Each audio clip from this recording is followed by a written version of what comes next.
Welcome to This Week in the World of Wrestling. Ladies and gentlemen, welcome to your Survivor Series 2014 preview and predictions, baby! Oh, yeah, guys, I am so stoked to have it out with Ashton regarding this pay-per-view. It is Survivor Series 2014, and I gotta tell you, this card, I'm excited for the show, especially the rumors that came out this weekend. Holy crap, Ashton, this Survivor Series has the potential to be historic. Yeah, it's got a lot of potential. I am, because of, you know what, not even necessarily exclusively because of the fact that we're getting some really big stuff that's supposed to be going on, but also because of some of the stuff that we have built up that's just standard kind of status quo level stuff I'm just looking forward to. Right, absolutely. Yeah, this card from top to bottom, I mean, even a lot of the undercard matches, I think, have elicited some intrigue on my part, so I'm very much looking forward to them. Do you have anything else you want to say before we really dig into this card and have our discussions?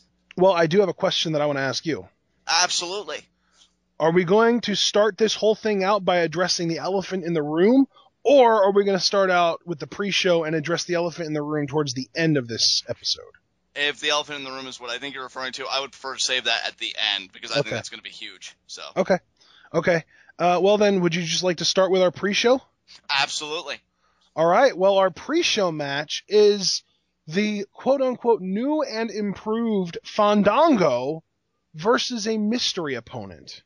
And before we actually start talking about that match, it's worth noting that both Bad News Barrett and Paul Heyman are set to be on the pre-show panel. So should be a pre-show worth watching. But that being said, what in the world is new and improved about Fandango other than the fact that now all of a sudden he has Rosa Mendez as his dancer?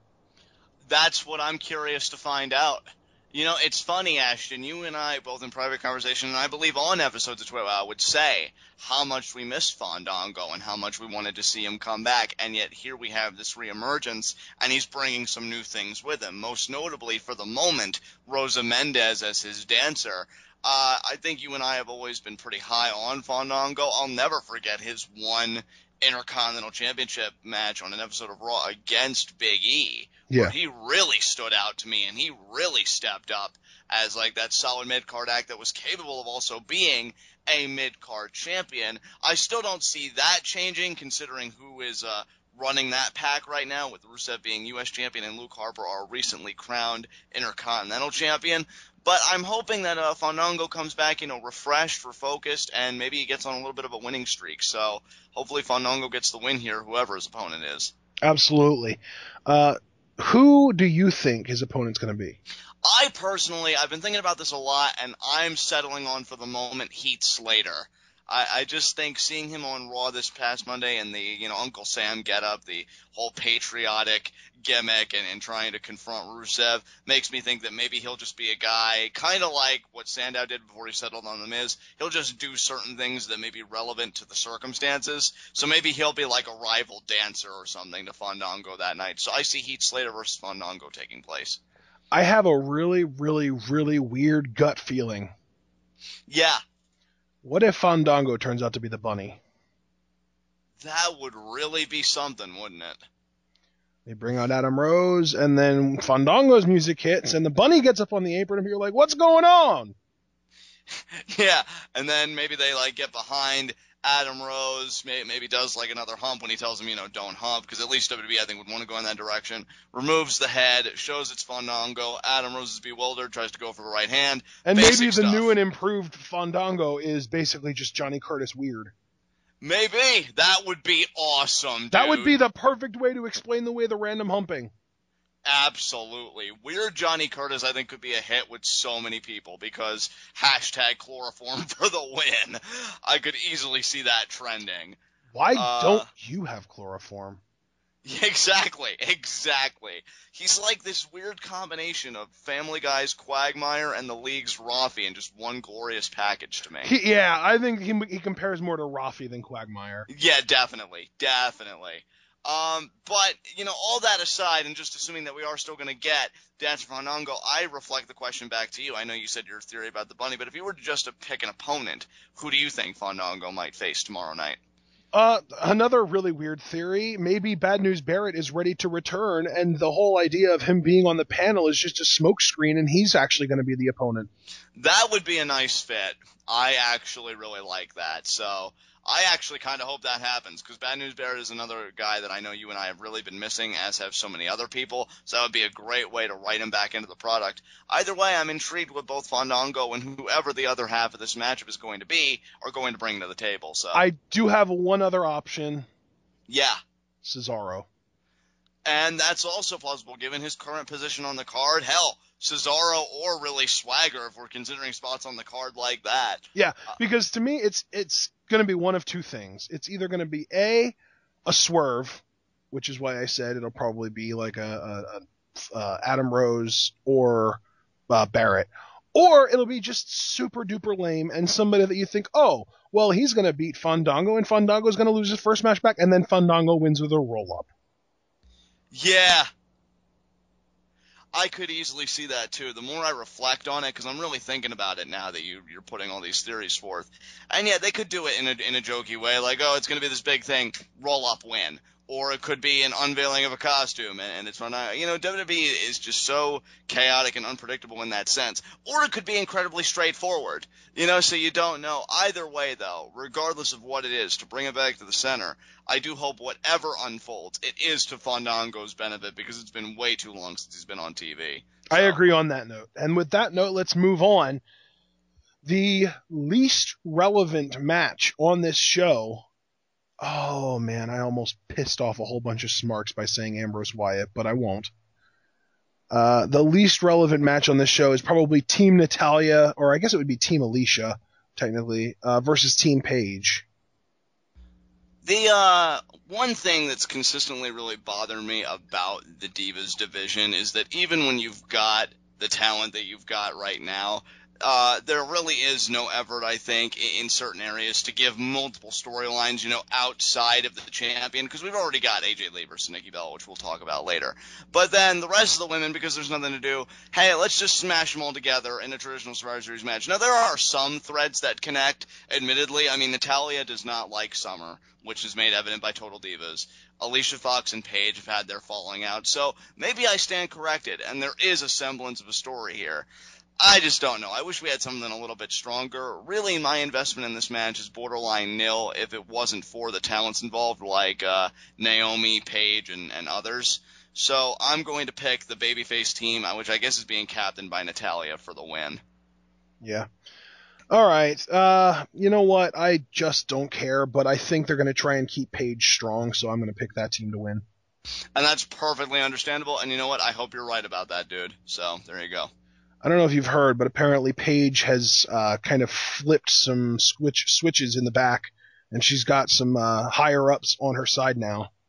That's nice. Yeah. Hey, in this business, you got to do what you can to survive. I ain't going to be frowning upon her. She's only in her early 20s. She's has to make it, you know. She has to stay along. So the earliest of 20s. She's only 22. Exactly. Yeah, well, God, we're the same age. I'm the same age as Paige. Holy crap. That rhymed. Yeah. Yeah, man. Yeah! Yeah! Ugh.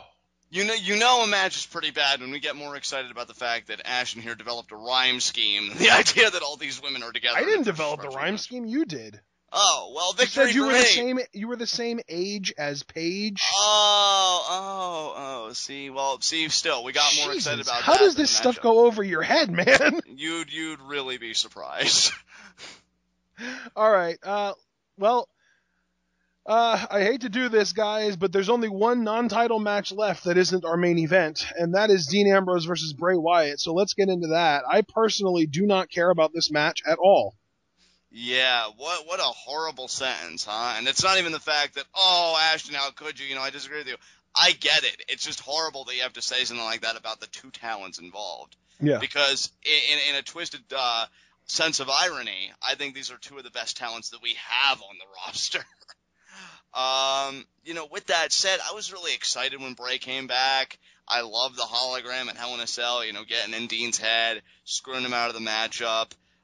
You know, against Seth Rollins. But now, between these two, I really don't know how to feel about it. I'm not totally apathetic towards it. I mean, I get why Bray, I think, is trying to rebuild a new family because he saw what he did with Harper and Rowan, which those two will be interesting to talk about. And I think he wants to do the same for Dean and whoever he gets into his ranks. I've even heard that the Ascension may be rumored to join ranks with Bray Wyatt, which that could be interesting. I'm not entirely writing that off.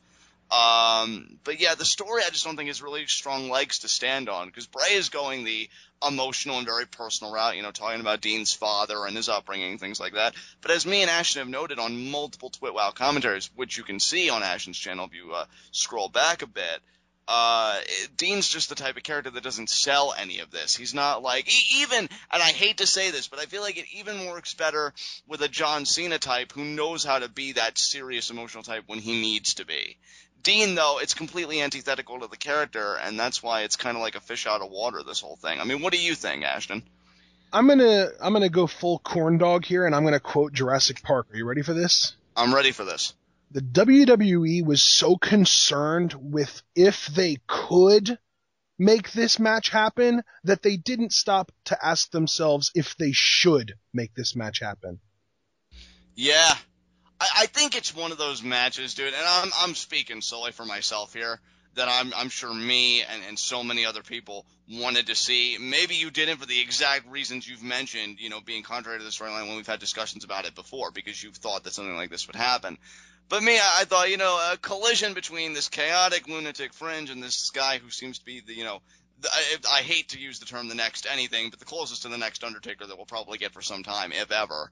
And, seeing those two collide.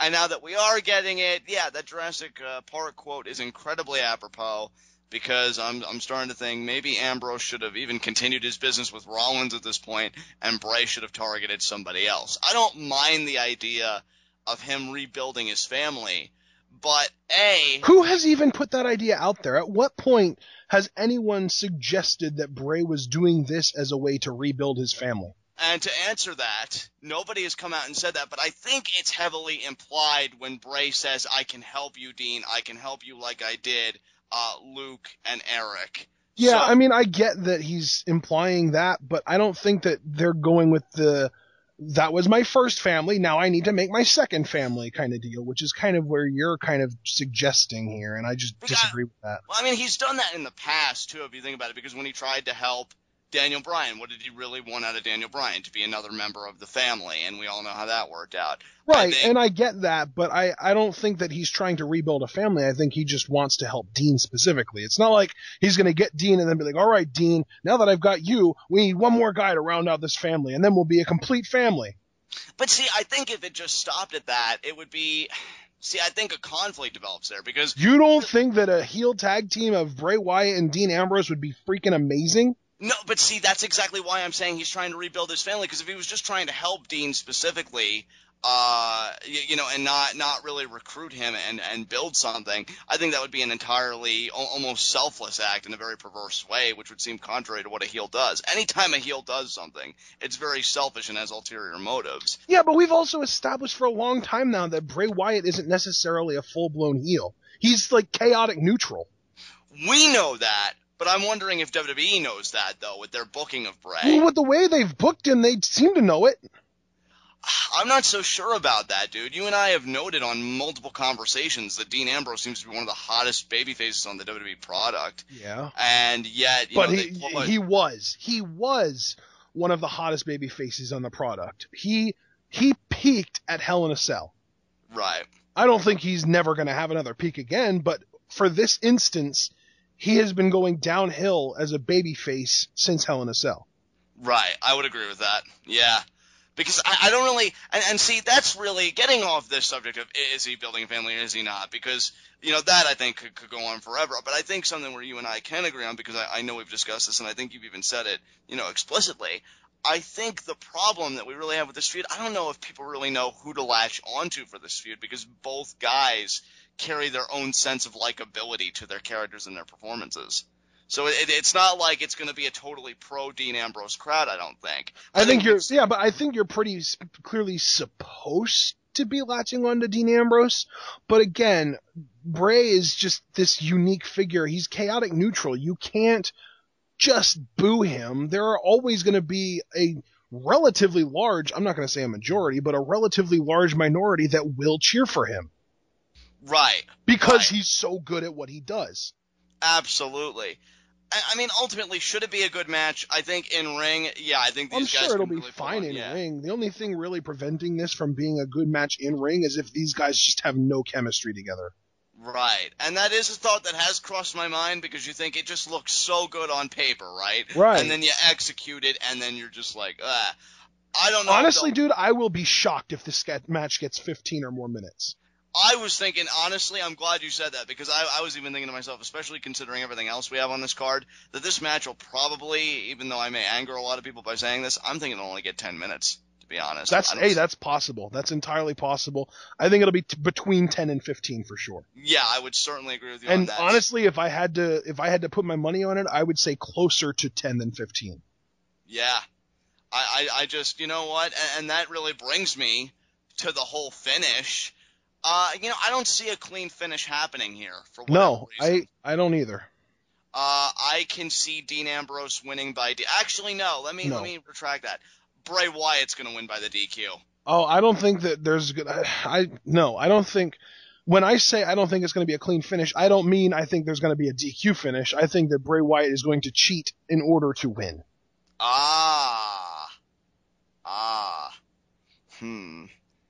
And see, I could see it where, because Bray Wyatt, I guess, robbed Dean of the chance to, get his full revenge on Seth Rollins, and for whatever reason, because it's Bray, and he's like this maestro of the microphone, as I've said, really great at mind games, could evoke something within Ambrose. Ambrose could just totally lose it and get himself DQ'd. No. Either way, though, you and I seem to agree that Bray's going to come away with the victory here. That is one thing that we do agree on, and I mean, hey, dude, it's rule number 1 of being a Dean Ambrose fan. Don't expect him to win. There you go. Ever. I made the mistake of picking him to win at Hell in a Cell, didn't I? Yeah, and just like I made the mistake of thinking he was actually going to win Money in the Bank. Just silly. I know. All right, well, I mean, hey, we agree on this match, so the only thing that we really had a disagreement about so far was whether or not Bray was building a new family. I know, right? So let's go ahead and move on to our, oh man, there are some really bad championship matches on this show. Divas Championship, AJ versus Nikki Bella.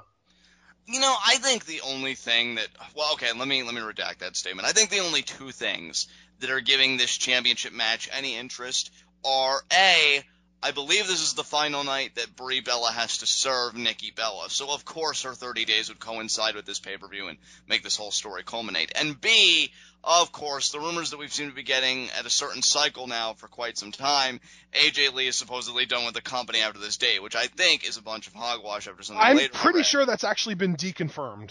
Yeah, me as well, because I thought I read something that saw her confirmed for a lot of December dates. Yeah, exactly. But still, yet, even if you took that away, you still do have the X factor of Brie Bella maybe playing a role. However, I'm just going to call it now. I see AJ Lee retaining. Is it going to be a bad match? No, not a bad match. I think it'll be good by the standards that these two women are capable of in a ring together. But ultimately, I just see AJ retaining, and I really wish she would get in a feud with somebody like Naomi or hell, as much as I hate to say it, even a heel Natalya, because then you and I would have a reason to really openly dislike her without criticism. So, there you go. Just, really not feeling the Bellas in the championship picture, at least not yet. Not until maybe they both go heel. Let them finish their business first. So. To me, this comes down to two things. Yeah. First of all, I feel like Hell in a Cell was later. I feel like, because I'm pretty sure that Survivor Series is only 28 days after Hell in a Cell. 4 weeks. Yeah, I believe you're right about that. And the deal was for 30 days. Yes.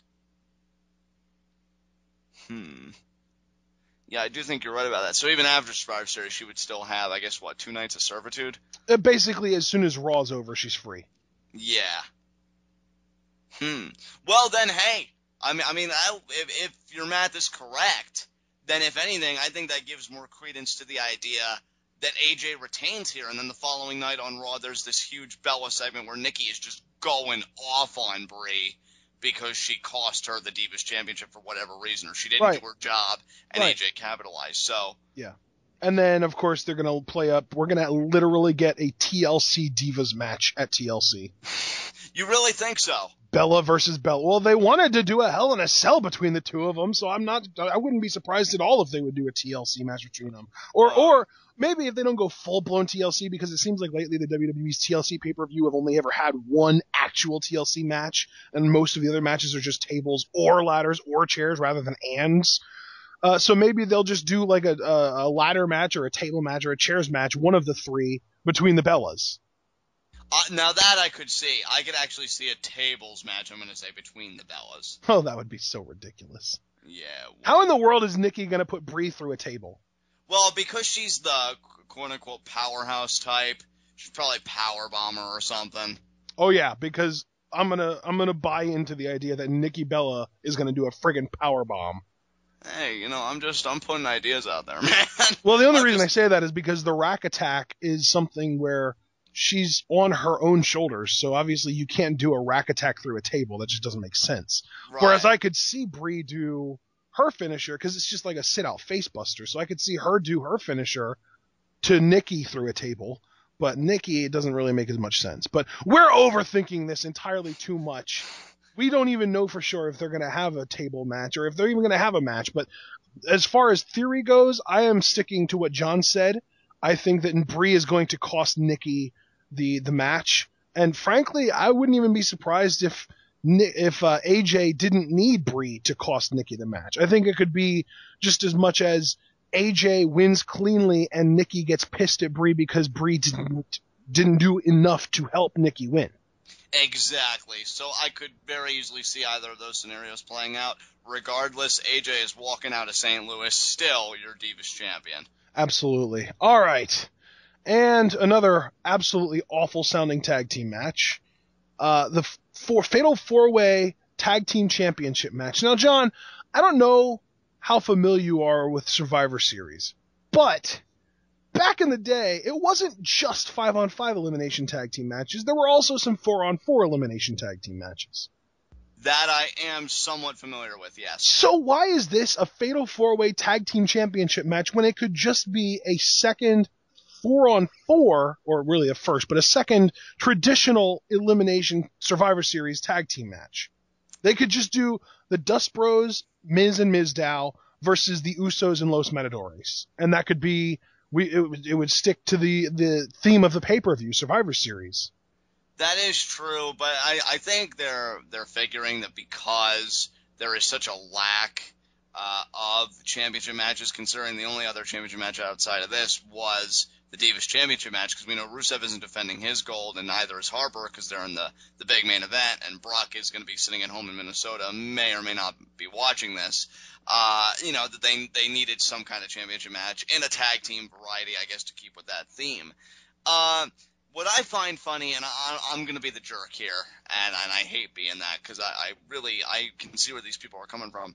I find it surprising how many people I've seen personally say that not only do they want, but they're outright predicting that Miz and Mizdow are going to win the tag team titles here, and maybe you're one of them, and I'm unknowingly speaking to one of them, but I just don't see it. If anything, and I'm going to be really honest about my prediction here, I see Miz and Mizdow's existence in this match for the sole purpose of them eating the pin. Oh, yeah, because the Los Matadores, there's no way they're going to eat the friggin' pin, right? And they could eat the pin. I never said they couldn't. But you just got done saying that you feel like the exclusive reason Miz and Mizdow are even in this match is to eat the pin. I didn't say exclusive. I said reason. I just said reason. Okay, and I'm sorry. I shouldn't have put the word exclusive in your mouth. Kind of jumped the gun there. But I could see Los Matadores eating the pin as well. But the only reason I didn't say them is because I see a babyface team winning, and yes, you guys guessed it, I see the Usos regaining their tag titles here. I don't. I think the Dust Bros have the Usos number, and I think that the Dust Bros are going to retain. See, and I agree with you about the Dust Brothers having... Which is why you're saying they want the title back on the Usos, but they want to maintain the idea that the Dust Bros have their number, so they can't pin them, so they have to pin Miz or Mizdow instead. Exactly. Okay, but then what does that do for the Miz and Mizdow then? Well, Because then wouldn't the Dust Bros be pissed off at them? Well, no. See, they wouldn't be concerned with Miz and Mizdow. They'd be concerned solely with the fact, we lost our titles. Whereas Miz and Mizdow, this further continues the rift between them, because you can see Miz is getting jealous of Mizdow. We see how he teases tagging Mizdow in either six-man matches or just traditional tag matches, and the crowd pops for him, but they don't pop for Miz, and it's that whole story. If Mizdow eats the pin from another team, specifically here, I'm predicting the Usos, that's going to leave Miz pissed. It's going to further create sympathy for Mizdow with this crowd, because he's awesome and yet he's treated like crap, and yet that's going to cause the break. I think, I think for their story as well is the reason they're going to eat the pin, and really they're in this match altogether. So yeah, I see the Usos regaining the tag team championships after, I guess I'll say, Jimmy Uso pins Mizdow. So. Wow. Yeah, I mean, I understand your logic here completely, and I would not even be surprised if it happened. I just feel like the Dust Bros make more sense. Well, maybe not even. I don't know. See, my thing is, I feel like there's going to be a swerve in this match. I don't think that Los Matadores are going to be in this match. Oh. I have myself convinced that the Ascension is going to show up. They're going to have beaten... Well, you're not going to know that it's the Ascension, but we're going to see Los Matadores beaten down in the back, just laying prone on the floor. And next thing you know, their music's going to hit, and no one's going to come out, and then the whole arena is going to get dark, and the Ascension's music is going to hit. And they're going to come out, and somebody's going to make the announcement that they're a part of this match now. And I think that if that does happen, they are winning the titles tonight. But... Wow. On that same note, I also believe that if it does happen, they are going to help Bray Wyatt to win his match later on in the night and be revealed as the new family. Wow. Okay. Here's why I'm not totally opposed to that idea. I mean, even Michael Cole on an episode of Raw or SmackDown, or maybe he's been even doing it even more consistently than I give him credit for, WWE has really harped on the fact, and I'm sure now for an even bigger reason, which, as we promised, we'll get to at the end, Survivor Series is the place for debuts. Undertaker debuted there, The Rock debuted there, the list goes on and on. Now, even though there's one big name teased, who's to say that that's not even a bigger cover for more debuts? Because that's just one. Nobody said... Well, and that's my big concern is, what if the WWE says, okay, I know we were planning on debuting the Ascension tonight, but we've got this other big name that they want to debut, and we don't want him to get overshadowed by anything. If that's their logic, and I mean this as no offense to the Ascension. Oh, John, you need to understand. They've done this multiple times in the past. Do you remember Daniel Bryan's huge Seattle pop? Right. No, not the Seattle one. The steel cage pop when he turned on the Wyatt family. Yeah. That was 2 Mondays before Royal Rumble. Why? Because the Monday before Royal Rumble, Batista was returning, and they didn't want it to overshadow that. Ah. Yeah, you know what? When you really put it like that, your concerns, I think, start to gain some merit in my eyes. It's... Oh, man, see, why'd you have to say that? Because now, I'm reconsidering my own... I'm convinced, okay, again, for their story also specifically. In fact, that's one of my major chips I'm going in with, that Miz and Mizdow eating the pin in this match. That they're really gonna come out the losers here. Specifically the Miz. Well, actually, I was gonna say specifically. Well, actually, Miz does make more sense. Yeah, so, because the Miz teases the tag too many times. He doesn't actually tag in Mizdow, and he ends up being in the ring for too long, and he gets caught. Yeah, that totally works. So I'll switch, because I was originally saying Mizdow, but yeah, Miz does make more sense by that logic. So Miz will eat the pin. But you and I have been saying for a while, Ascension and Survivor Series seems to be a good fit. When the Usos were champions, I expected the Ascension to come forever. Hell, I can own it. I said that the Ascension was going to end the Usos tag title reign. And maybe that's another reason subconsciously why I'm picking the Usos, because I can't stop thinking about the Ascension. And you know what, dude? Here's my thing. I think that what concerns me the most is I think we're going to be getting a triple threat tag team championship match at Ascension or at NXT Arrival or Evolution. I think it's going to be the current champions, the Lucha Dragons, versus the Ascension versus the Lucha I said them twice, versus the Vaudevillains. And I think the Lucha Dragons are going to retain. But on that same note, I think the Ascension need to debut between now and then on the main roster. I completely agree with that. I really hope that they debut soon because I'm chomping at the bit now. I want to see them destroy the Usos. Hell, I want to see them destroy everybody and get that tag team gold. Survivor Series would be such a fitting place, again, given its history of debuts. Not letting amazing epic fantasy booking get in the way, though, of the current match structure and just taking it for what it is. I will still stand by that the Usos regain the tag team championships for a second time, and they just continue their feud with the Dust Brothers because they didn't eat the pin. Miz did. So. Okay, so I'm going to say this.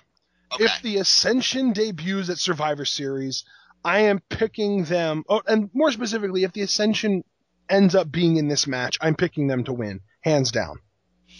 Excellent. Sounds great. If they don't, however, I am going to stick with the Dust Bros and say they retain. Perfect. I think that works out perfectly. I've got nothing else to say about this match. We can move on if you'd like. Well, the only match that we have left is the big main event, the 5-on-5 elimination tag team traditional Survivor Series match.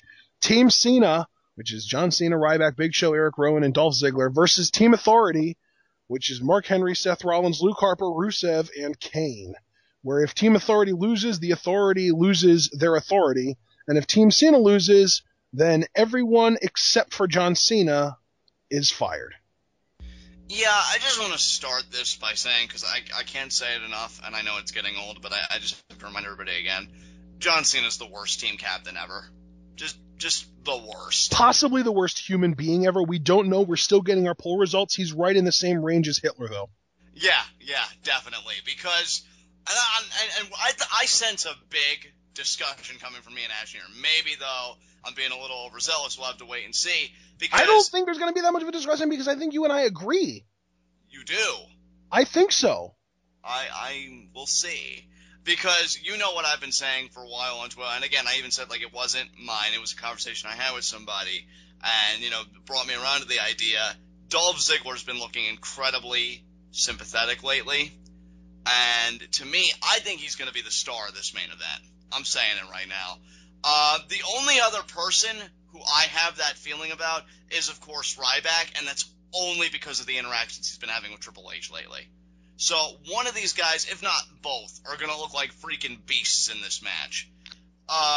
What ticks me off about that, though, is that I could see Dolph get eliminated early. I'm going to stick by my prediction that he'll be the sole survivor, and I'll get more into that in a second.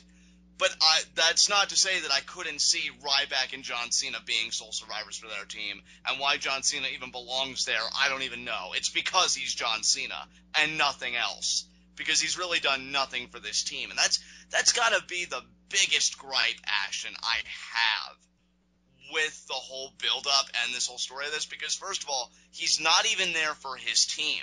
And then to pour salt in the wound, everybody else has something to lose but John Cena. Like, I'm just like, that's so crazy to me.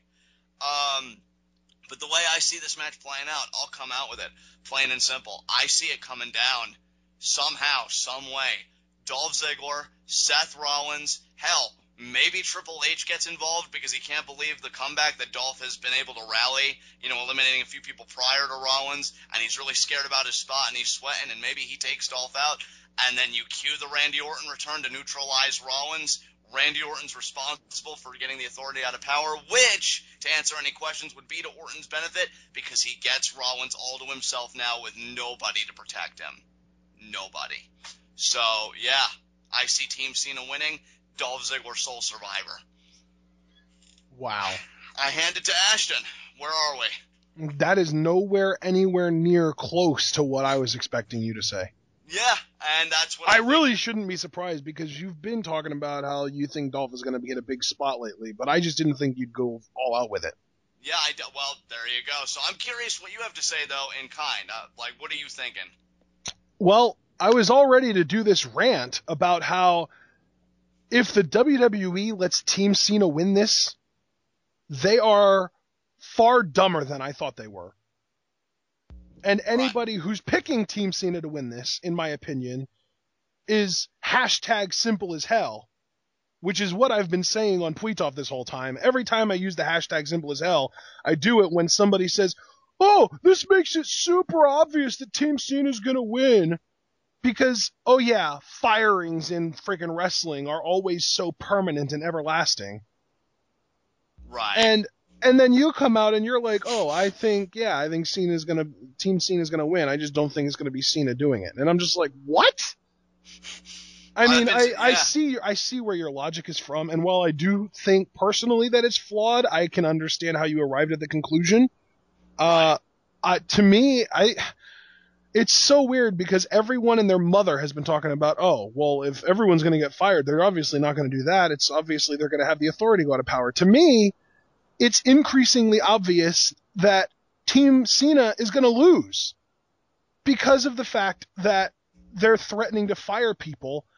It's a swerve. They're pulling the old bait and switch. They're going to say, all these guys are fired, and then the next night on Raw, Vince McMahon's going to come out and be like, yeah, Triple H, you don't have the power to do that. They're all still here. Yeah, and you know what, dude? Like you said with me, I won't even say, though, that your logic is flawed, because I genuinely don't believe that it is. Where I think the genius of this build comes from, again, I thought the weakest point was just John Cena's whole portrayal, which that seems to be a running theme with a lot of his feuds and my personal commentary lately, but I digress. The genius was the exclusion of John Cena from this stipulation. Because that's what everybody was laughing about, right? Because when they thought John Cena was included, it's like, oh, it's a done deal! You know, we're not going to do it again. Because, people were thinking Survivor Series 2010 all over again.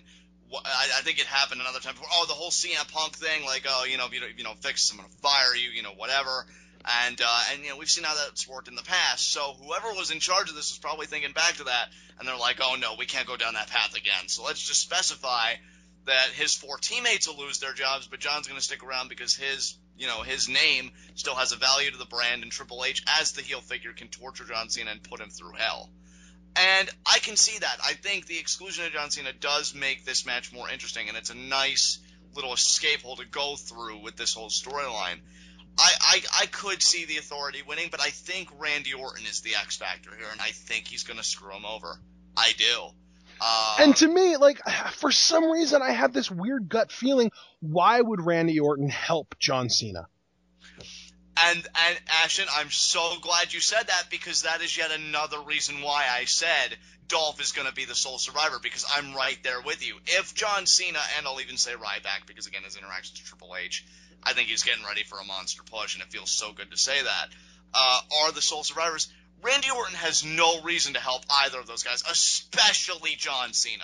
Right. Especially John Cena. There's no reason for it. And I'm making myself sick by saying this, but when it gets shoved down your throat so much you can't really help yourself, they have the single most storied rivalry of the last decade. Exactly. I mean, there's no disagreeing with you, because what you're saying is complete truth.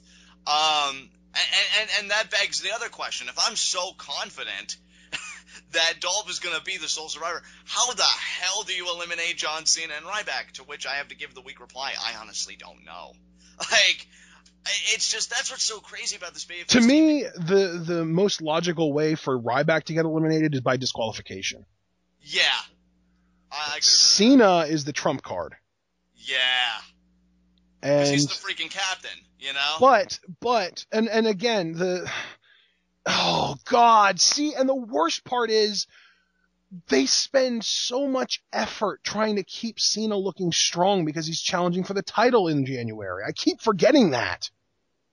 Yeah, and that's the thing. Like, John Cena is the number 1 contender, so that's another reason why, keeping him around makes sense. But it also poses a problem for people really expecting that huge solitary Ryback push, or even grander visions like I'm having here, the solitary Dolph Ziggler push, because how do you get rid of a man who's set to face Brock Lesnar in a matter of months and keep that credibility? You know what I could see happen? What's that? I could see it come down to John Cena and Ryback, and Ryback gets himself disqualified, and then it's Cena versus all 5 members of Team Authority, and Cena still manages to eliminate Mark Henry and Kane, and then Mark Henry and Kane don't leave, and literally all 5 members of Team Authority hit their finishers on Cena, last being Seth Rollins with the blackout. And that is how they beat John Cena. That's brilliant.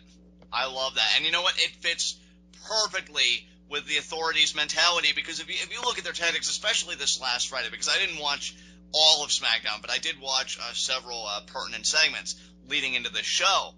They are ruthless and cutthroat, okay? I'm beginning to think they would tie cinder blocks to their own mother's feet and put them in a nearby lake if it ensured that they would keep their power. You know, all of them, and the people serving them, that they would get whatever favors or whatever that they're after. You know, I'm convinced.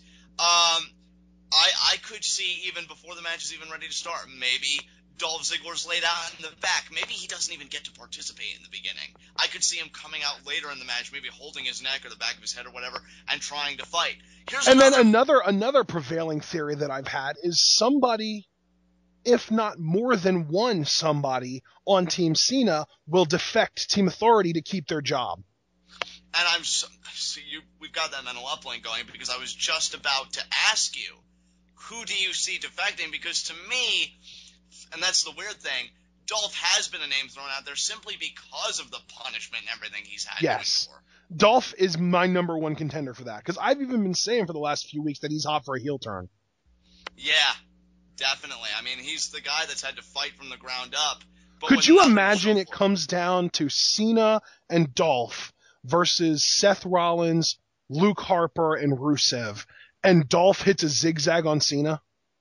Yeah, I mean, the crowd, immediately Dolph would be greeted with "you sold out" chants, because I guarantee you, with the pops that people give Ziggler and how behind him they are. And here's the great thing, as much of a "you sold out" chant he would get, he would have the single most justified heel turn I've ever seen in my entire life. Oh, dude, I don't want to speak for you, but let me ask you this question, probably the least pressure question of the night.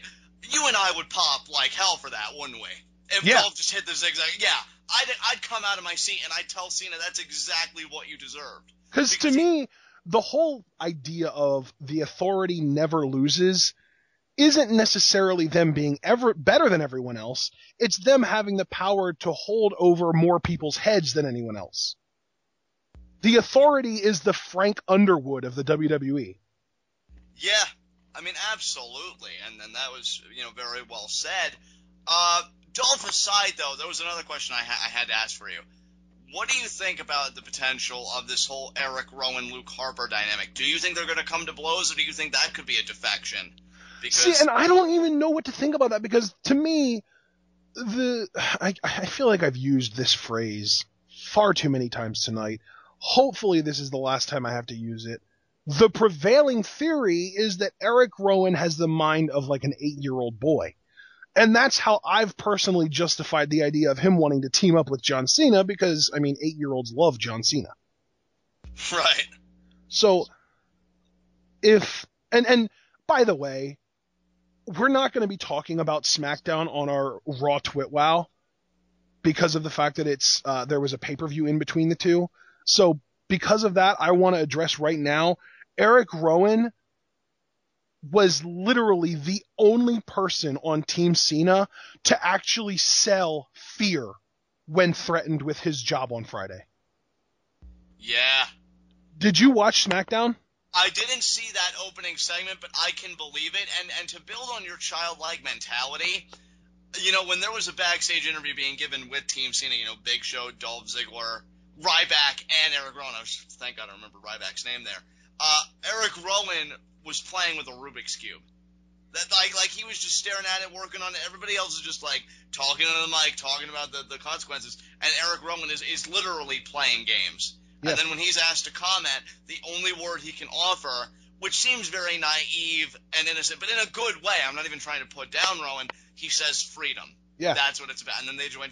So, Ashton, you saying that about the childlike mentality, and not to mention, and this is going to be where John goes from being rational to reading way too deep into things.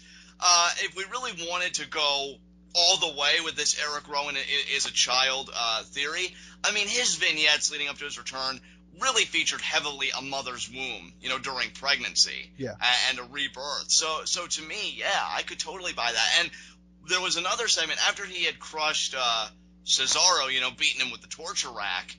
Luke Harper had come out, and he tried reasoning with him. They didn't come to blows. He's like, what are you doing? You don't know what you're doing.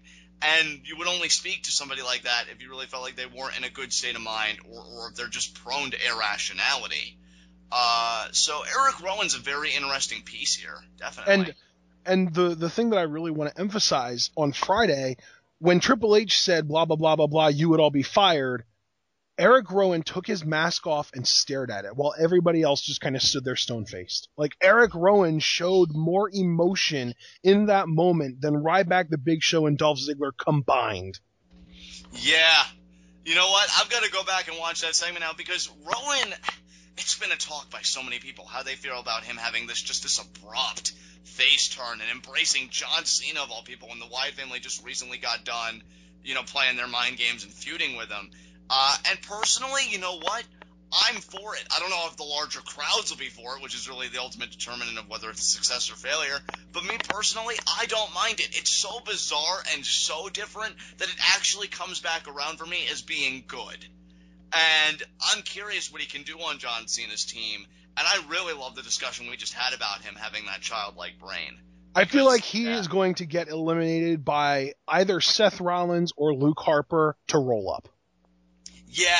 They're going to try and keep him strong and make it seem like he just made and I'm going there again, childish mistake, a rookie mistake. Yeah, you know what I could see, because I think it would just fit him so well, because he's a big guy and everything. He cleans house, has that really hot tag, gets caught up in the moment because maybe something he does elicits a nice pop, and he embraces it, and yeah, he gets caught in the schoolboy, like you said, or the roll-up, and he gets eliminated. And Rollins is the perfect guy to do that, really. Definitely. Or because he knows that he can take advantage of Eric's childlike state of mind, it would be Harper. Yeah. Oh, man. My biggest question is, how many people is Rusev going to eliminate? I feel like Rusev might be in this match as the giant killer. Like, he's in this match to take care of Big Show. And from a kayfabe standpoint, maybe he's supposed to take care of Eric Rowan too. But really, he's just in there to take care of Big Show. Get him out.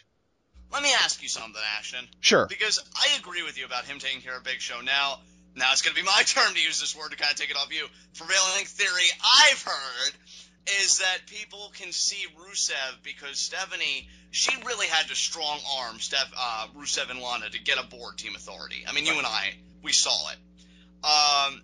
People are thinking that Lana, because she has control of Rusev and control of the final word, that they're going to walk out on Team Authority. So what I can see, just to kind of make it into a cohesive whole, I could see Rusev eliminating Big Show, and then when Lana feels like her and Rusev have proven their point of Russian superiority at the traditional Survivor Series match, a big place to stake your claim, she just looks at Rusev and she says, we go. Camera pans to Stephanie, she's freaking out, and they deliberately get counted out after slaying potentially the biggest threat in the match, not named John Cena. And to me, that is literally the only way that Rusev would get eliminated. Yeah. Because they're not going to have his first ever actual defeat be in a random 5-on-5 elimination tag team match. No way. No, and anybody who thinks that Cena or somebody like that would pin Rusev or get him eliminated, I can understand your fears to a point. Yeah. But here's my thing, Ashton. I don't think they would have deliberately caused tension between Stephanie and Lana specifically without Stephanie having to bear some sort of consequence. Because to me, like, she's gotten along and she's gelled so well with everybody else that, again, Rusev and Lana were the only ones she really had to strong arm, and she called her a Russian twit. I don't give a damn about Putin, all that stuff. And I think Lana's going to remember that. She's going to see Rusev cleaning house. She's going to see him doing his thing. And then she's going to be like, you know what? We came. We eliminated a guy or two. We proved our point. We go. And we go now. And they leave. Because, hell, we got eliminations. We did our part. But I haven't forgotten that you slighted Russia. Screw you. We're out of here. And they leave. And personally, I think that would be great. Because you have said for a long time, who would team with the Russian, John? Who would do that? And I've always said, when you have different enemies and you have things like that, you come together. This would prove you right. It really would, because, again, it would show that national ties prevail. and they overcome. And yeah, he's just like, screw you guys, we're going back to Russia, and there you go. That's how I think it's going to go down for Rusev anyway. Man, there are so many dynamics to this match where it could go either way, because the only way Rusev's getting eliminated is by DQ or countout. I'm convinced of that 100%. The only way that John Cena or Ryback really are getting eliminated most likely is by taking multiple finishers one after another simultaneously. Right. Or hell, dude, and I'm glad you brought back Ryback again, because I forgot that's the only other way I could see Ryback getting eliminated. Maybe him and Rusev get in a brawl, and that leads to a double count out. Yeah. And there you go. I guess I could buy that, but honestly, I would buy Cena and Rusev getting into a brawl before I would buy Ryback and Rusev doing it. You know what? And dude, how perfect would it be if John Cena, this horrible, just the worst team leader of all time, got himself disqualified from a match that he has no stakes in? Exactly. Oh, the rest of his team would be so pissed. I could just picture Dolph's face. Really, John? The one night out of this whole thing that we needed you to show up, and you get DQ'd. But actually... And not even necessarily DQ'd, counted out. I know. But, dude, I'm glad you brought up Cena, because I want to have one more little discussion with you, bringing it back to Rusev. Dude, how perfect is that, though, to set up for Cena Rusev at TLC? Well, that's what I was getting ready to talk to you about, because what's been the one big rumor, Ashton, that we've heard for Rusev as far as his WrestleMania program goes? Cena. It's been Cena. And that's the only reason, the only one that scares me about Cena potentially eliminating Rusev from this 5-on-5. Like, legitimately eliminating him, because then Rusev feels slighted, and he feels insulted, and he screws Cena out of the title whenever his title match is, which I've even heard that his title match may take place at TLC, which would make it even more perfect. No, see, they have the perfect way out of that, because you get Rusev and Cena to get each other, whether it's disqualified or counted out, doesn't matter, get each other eliminated from this match, and then Cena can win at TLC, because you can win a ladder match without pinning or submitting your opponent. Right. And that pisses Rusev off, because he didn't want to lose to Cena, causing him to cost Cena the match to Lesnar. We then get Cena-Rusev at Chamber, where Rusev goes over by cheating. And then at Mania, we get Cena with the triumph. Yeah. I like that, though. I do. It's definitely thought out. And see, that's actually been one of the things. I'm so glad that this day has come where you and I have our open and in-depth conversations about each match, because I've been wanting to talk about the fact that Cena and Rusev are going to share a ring with each other tonight. To me, that is my favorite thing that we have thought up of as a unit tonight. Rusev and Cena eliminate each other. Cena-Rusev at TLC. Cena wins without actually getting a pin or a submission. Rusev costs Cena the title in January, and then we get Rusev-Cena. Maybe not necessarily even... Oh, no, that's right! The Elimination Chamber pay-per-view is going away. It's WWE Fastlane now. Oh, yeah, crap. So whatever goes on there, but then we get Cena-Rusev at Mania, because that's the big rumor. So, yeah, I mean, that to me, that is like... Write that down in stone, man. I am all for that. This is the perfect way to kick off the Cena-Rusev rivalry. And I only have one more question for you before we, I guess, just sign our predictions off and then talk about the big elephant in the room. Okay.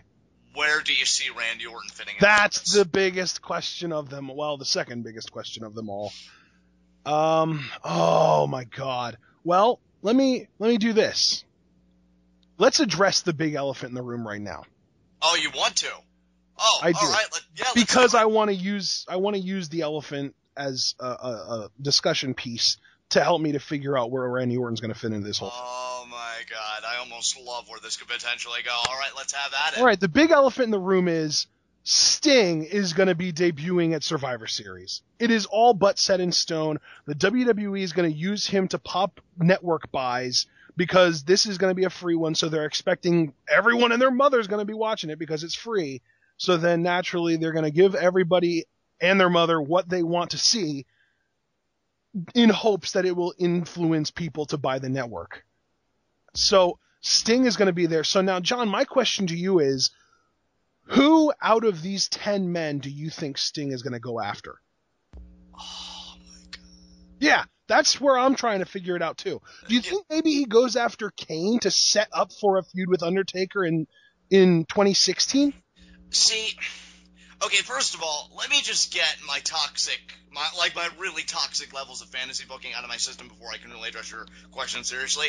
I just want to tell everybody I would pop if the lights went out, came back on, and Sting hit John Cena in the gut with a baseball bat. There, I said it. Yeah. I got it out. No, dude, you don't understand. I am right there with you, but again, we can't do Sting Cena because we're getting Rusev Cena. Exactly, and plus, I do think they would want Sting to come in as like this major babyface player anyway, this big babyface legend. We can't do Sting Ryback because that's Triple H's whatever to mess with. Here's my thing. I get what you're saying about Sting Kane, but I think my problem with that is, and they could rely on that material, the Brothers of Destruction at any time. Right, because here's my thing. The entire purpose of the WWE signing Sting was for him to have a WrestleMania match with The Undertaker. And that is very unlikely to happen this year. So if they know that they will not get a Sting Undertaker match this year, what could possibly be better than using the extra year that you have to set up for Sting Taker the following year when it's in Taker's hometown? I mean, hell, it certainly makes sense, and it's not like the company has never done anything like this before. Remember, right, and I'm not even necessarily saying that they're going to use Sting Kane to set up for Sting Taker. I'm just saying that I think that if the WWE knows for a fact that they aren't getting Undertaker at WrestleMania 31, that they would want to do everything in their power to make sure that his match at WrestleMania 32 is as well built as possible. Whether they feel as though using Kane for that purpose or not is true, I don't know. Right. I mean, that's the match that everybody's been clamoring for. Dude. I think that if anything, I would believe Sting taking Cena away from Rusev at WrestleMania 31. And you know what the funny thing is, Ashton? And I mean, hell, I'll be honest. I am taking these conversations seriously, but I'm also having so much fun with it because it's Sting. And it's WWE, and I never thought we'd be talking about this in a serious context. I could even see, but then I think Randy Orton is, and see, that's what's infuriating about Randy Orton coming back tonight.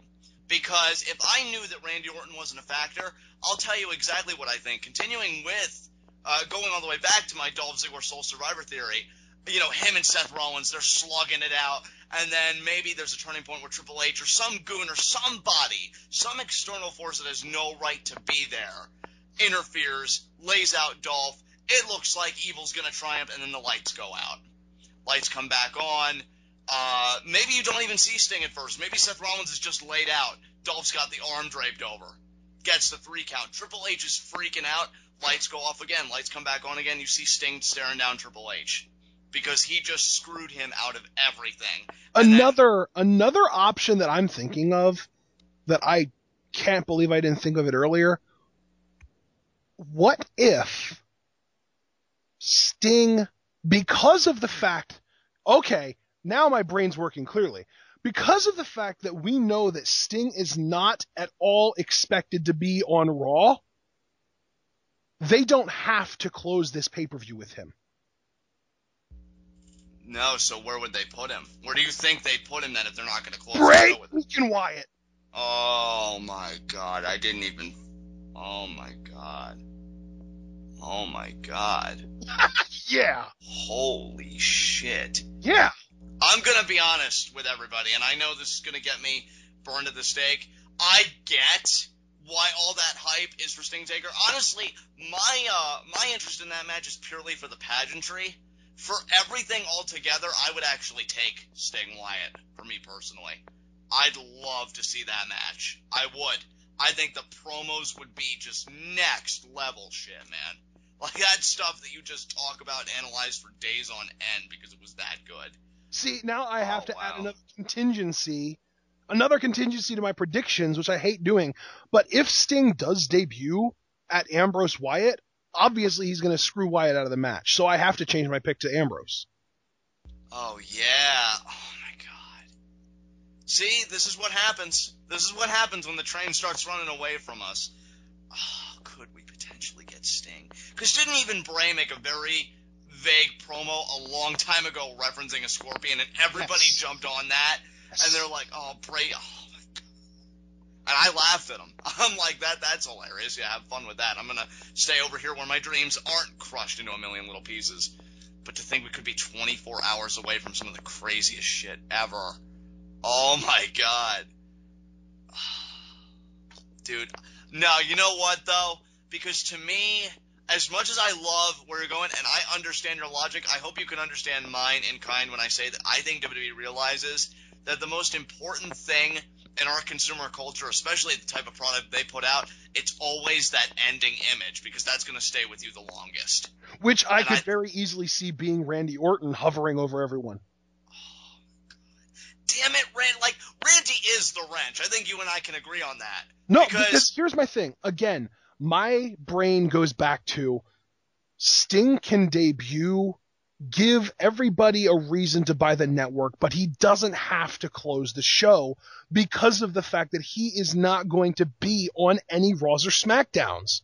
You typically want to close the show with whatever is going to open the show the next night. They're going to close the show tonight with something that is going to open Raw tomorrow night. And if that means Randy Orton hovering over everybody and then the Authority comes out and asks for an explanation the next night, then so be it. But I know for a fact that Sting is not going to be on Raw tomorrow night. So I doubt he'll close this show. Man, that's some strong argumentation right there. And the thing is, wait, what was that? Is that even a word? Yeah, argumentation is a word. Okay. I can't even really rebuff anything you've said here, if I'm really being honest. Yeah, I think I have to give way to what you've said here, because really, here's the thing. Whoever survives on Team Cena, I mean, in my fairyland, obviously it's Dolph Ziggler. If we're being realistic, I could see Ryback and Cena, or at the very least Ryback by himself. For whatever reason, I just can't give John Cena the credit of being the sole survivor, or the last person standing, because you've said over the years that you think sole survivor should only be for the winner of the match, the last person on his own team. But I can see Randy Orton leveling Seth Rollins, who I think is going to be the last person on his team, with an RKO, bringing the Vendetta full circle, at least for the moment, and giving the babyfaces the win. So that would only leave, because you have to put Sting in a prominent place. And in the WWE's mind, what's the second biggest match on this card besides the 5-on-5 for, everybody's livelihoods here, except for John Cena?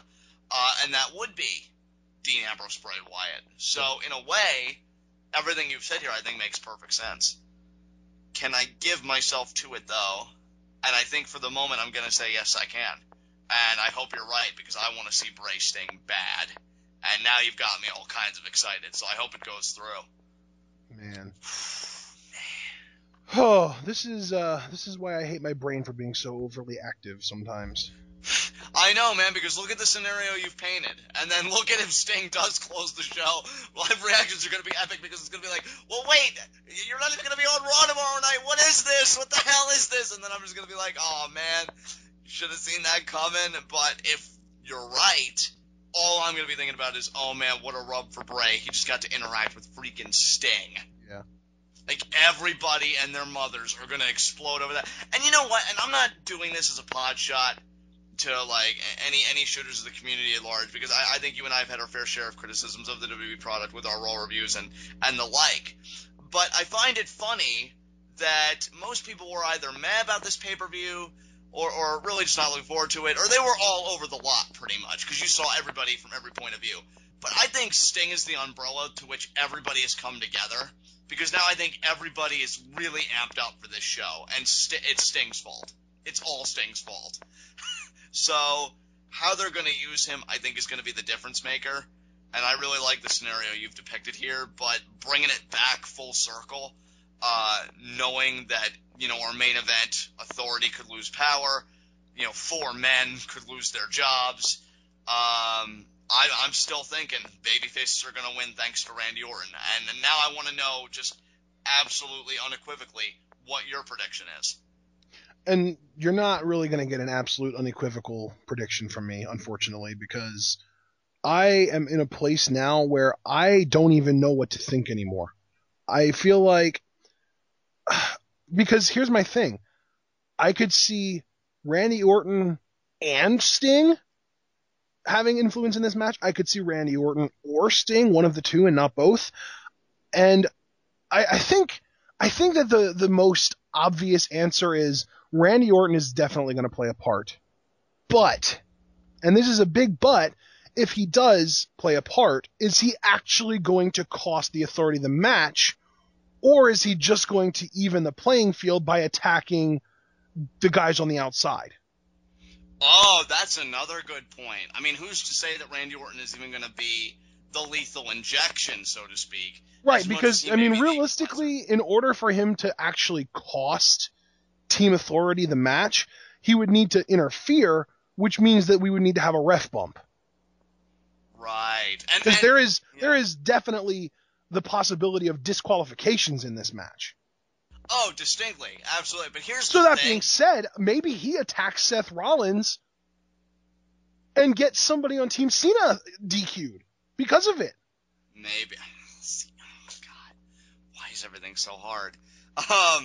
But see, the thing is, dude, and you mentioned ref bumps. I think when you have stakes like what this match is set, and you get in the final 5 to 10 minutes, the possibility of a ref bump becomes incredibly likely to me. Yeah. It just does. I think it's raising tension 101.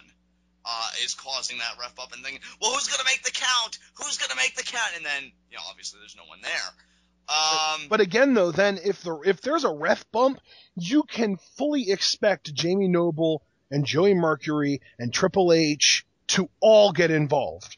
And if that does happen, so here's my thing. Randy Orton isn't going to cost Team Authority the match unless there is a ref bump.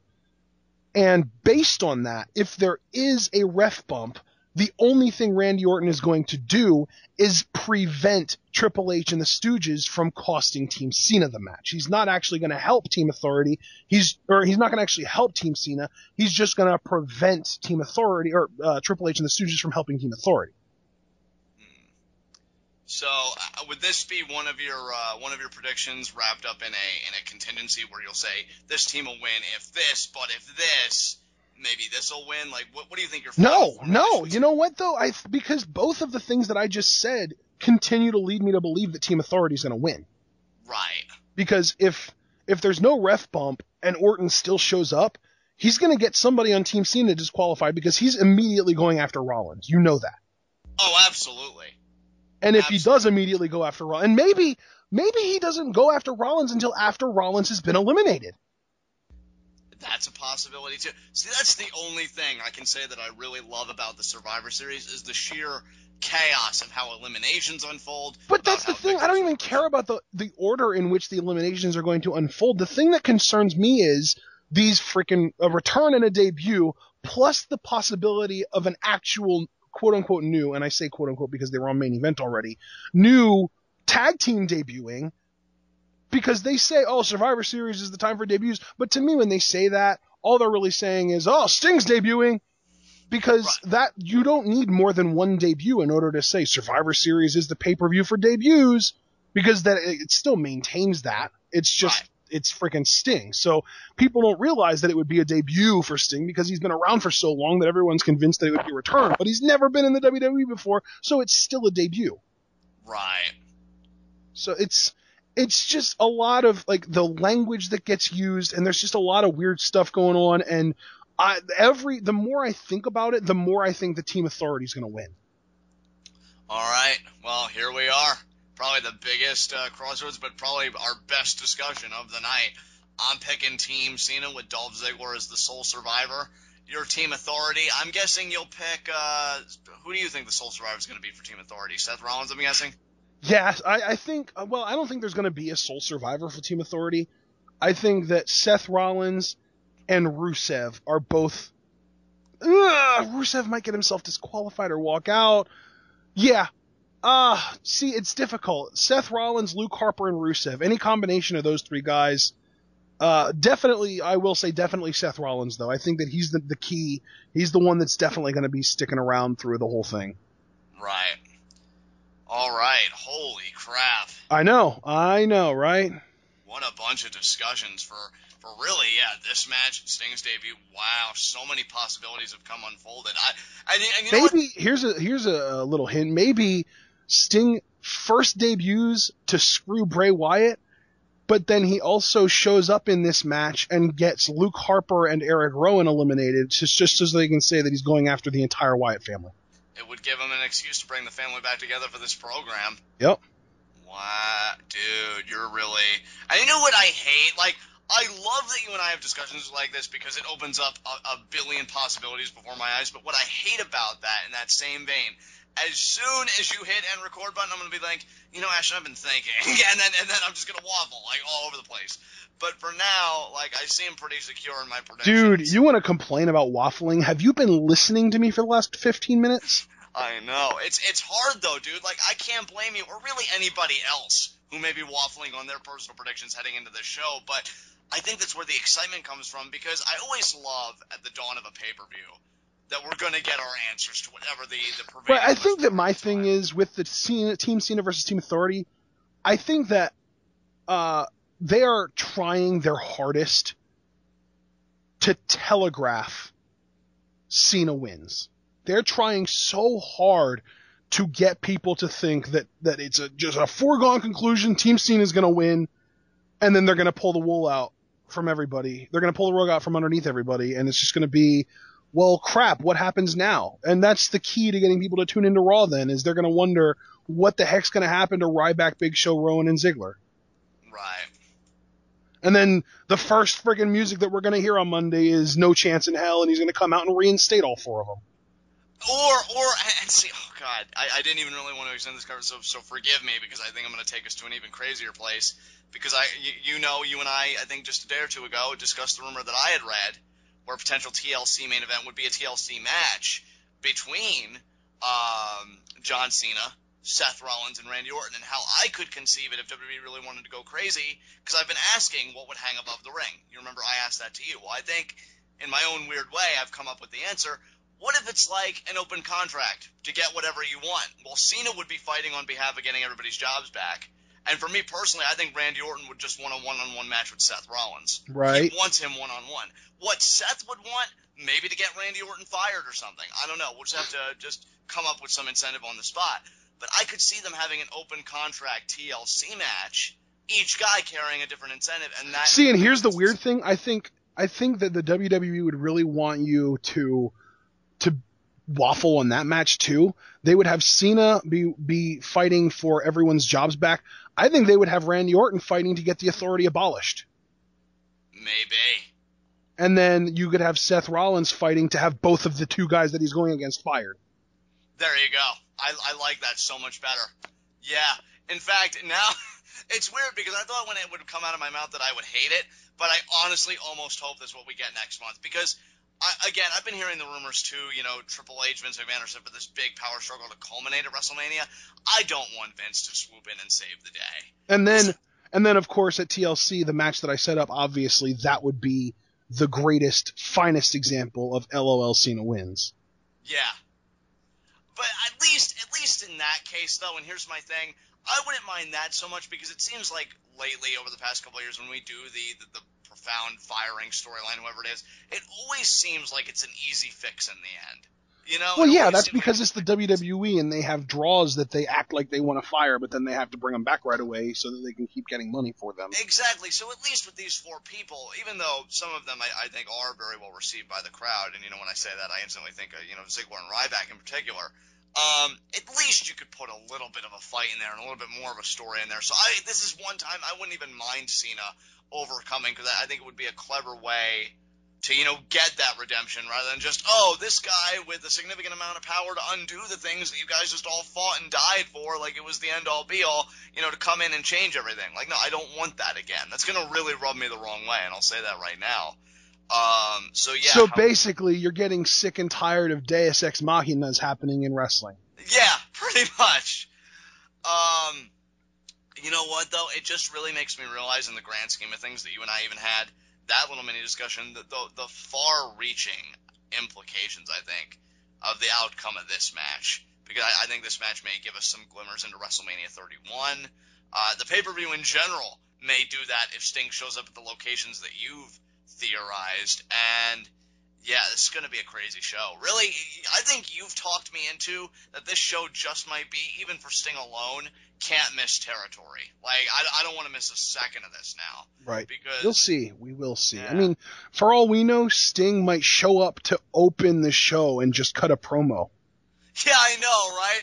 Like, yeah, I know you guys had this image of me descending from the rafters, the face paint, the bat, and, yeah, but I wanted to do a slow burn instead, so enjoy this opening promo. Yeah, Like, I mean, let's be honest with ourselves, guys. When you first found out that I was employed by this company, it was through a video game trailer.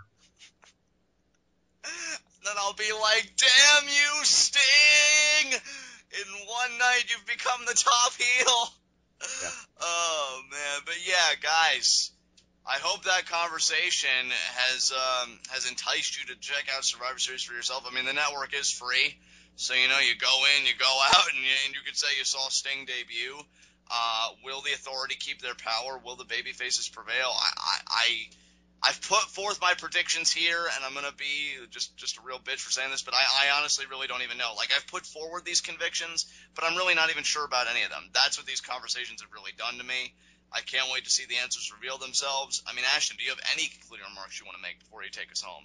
No, I'm my brain is just fried right now. I'm ready to call it a night. Yeah, absolutely. All right. Well, hey guys, I feel like we've gone for well over an hour. I don't know if we actually have, but I feel like we have. And I know for a fact that we're going to be going for 3 hours tomorrow because we're doing live reactions again. Oh my god! It's going to be so much fun. All right. So that being said, we will see you guys for live reactions tomorrow night, and hopefully we don't break anybody's eardrums.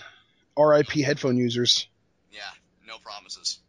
Yeah, well, can't make promises. There you go. We'll see you guys for live reactions. Peace!